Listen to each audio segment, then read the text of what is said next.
राजस्थान में सचिन पायलट और अशोक गहलोत की आपसी लड़ाई से जग जाहिर है, लेकिन मध्य प्रदेश में बीजेपी के ज्योतिरादित्य सिंधिया और दिग्विजय सिंह के बीच में ट्विटर की लड़ाई कोर्ट पहुंच गई। अब अपने पुराने दोस्त राहुल गांधी की तरह सिंधिया को भी कोर्ट के चक्कर लगाने पड़ सकते हैं। ऐसे में आप सोच रहे होंगे कि आखिर ट्विटर की लड़ाई कोर्ट तक कैसे पहुंच गई और ये मामला क्या है, क्यों ज्योतिरादित्य सिंधिया के बारे में कोर्ट में शिकायत किया गया है और शिकायत में क्या कुछ कहा गया है वो आपको इस वीडियो में बताते हैं।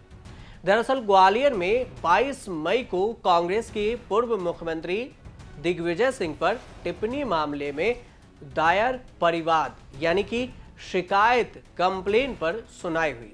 कोर्ट में इंदरगंज थाना प्रभारी ने अपनी स्टेटस रिपोर्ट पेश की, वहीं परिवाद यानी कि शिकायत दायर करने वाले अधिवक्ता ने स्टेटस रिपोर्ट पर आपत्ति जताई।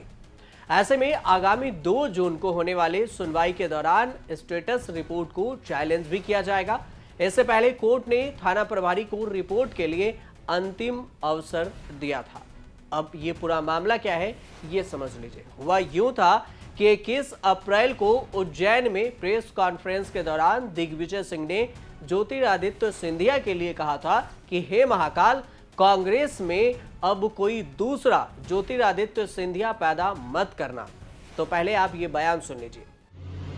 हे प्रभु, हे महाकाल, दूसरे ज्योतिरादित्य सिंधिया कांग्रेस में पैदा ना हो। मैं आपसे 2018 में भी कहा था सरकार हमारी बनेगी। इसी बयान के जवाब में सिंधिया ने भी अपने ट्विटर हैंडल पर लिखा था कि हे प्रभु महाकाल, दिग्विजय सिंह जैसा देश विरोधी भारत में पैदा न हो। 21 अप्रैल को ही तुलसी सिलावट ने भी एक ट्वीट किया था जिसमें उन्होंने लिखा था कि हे महाकाल, ब्रह्मांड में दिग्गी राजा जैसा तत्व सूक्ष्म रूप से भी कहीं जन्म न ले।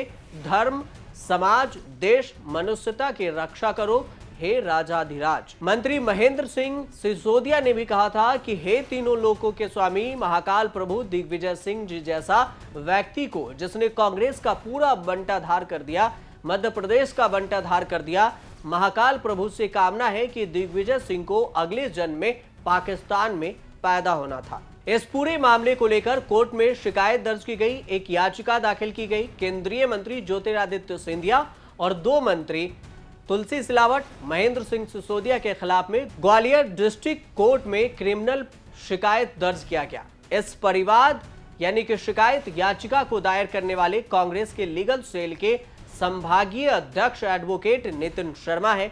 इस मामले पर 22 मई को सुनवाई हुई, जहां थाना इंदरगंज टीआईटी की ओर से कोर्ट द्वारा तलब की गई स्टेटस रिपोर्ट भी पेश की गई। रिपोर्ट में बताया गया कि न्यायालय के आदेश पर जब साइबर सेल के जरिए केंद्रीय मंत्री सिंधिया, मंत्री तुलसी सिलावट और दूसरे मंत्री महेंद्र सिंह सिसोदिया के ट्विटर अकाउंट की जांच की गई तो उसमें पाया गया कि उन्होंने अपने ट्विटर हैंडल से पूर्व मुख्यमंत्री दिग्विजय सिंह को लेकर ट्वीट कर बयान दिया था। ऐसे में पूर्व सीएम के खिलाफ यानी दिग्विजय सिंह के खिलाफ टिप्पणी किए जाने की पुष्टि हुई है, लेकिन क्रिमिनल परिवाद दायर करने वाले याचिका का ग्राउंड सही नहीं है, यानी कि क्रिमिनल शिकायत जो दायर की गई है वह सही नहीं है, वह दिग्विजय सिंह से सीधे ताल्लुक नहीं रखते हैं। यही वजह रही है कि पुलिस द्वारा पेश की गई स्टेटस रिपोर्ट पर अब शिकायत दायर करने वाले याचिकाकर्ता अधिवक्ता नितिन शर्मा ने आपत्ति दर्ज कराई है। कोर्ट में शिकायत दर्ज करने वाले याचिकाकर्ता और अधिवक्ता नितिन शर्मा का कहना है कि वह आगामी 2 जून को होने वाले सुनवाई के दौरान इस स्टेटस रिपोर्ट को चैलेंज करेंगे और कोर्ट के आदेश के तहत पुलिस को अपनी स्टेटस रिपोर्ट में सिर्फ इस बात की जांच करनी थी कि ट्विटर हैंडल से की गई टिप्पणियां वास्तविक रूप से की गई थी या महज आरोप है। लेकिन पुलिस ने साइबर सेल की जांच में टिप्पणी किया जाना पाया, लेकिन परिवाद यानी कि शिकायत की क्रिमिनल परिवाद दायर करने पर ही सवाल खड़े कर दिए गए, जो कि पुलिस के कार्य क्षेत्र में नहीं आता है कि कौन सी शिकायत दर्ज किया गया है, क्रिमिनल है या फिर वो क्रिमिनल नहीं है। बहरहाल 2 जून को न्यायालय में जब पुलिस के स्टेटस रिपोर्ट को चैलेंज किया जाएगा तो देखना होगा कि न्यायालय इस मामले पर क्या रुख अपनाता है। अब ये भी समझ लीजिए कि परिवाद दायर करना और क्रिमिनल परिवाद दायर करना यानी दोनों शिकायत में अंतर क्या है। परिवाद होता क्या है?